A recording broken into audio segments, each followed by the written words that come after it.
we aren't actually allowed to take a movie inside, so we can just take a movie from outside.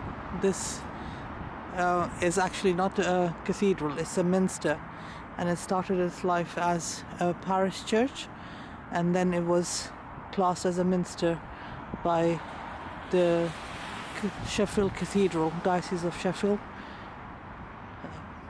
which is the main cathedral in the area. So there could be only one cathedral in each area, and Sheffield Cathedral is the main one.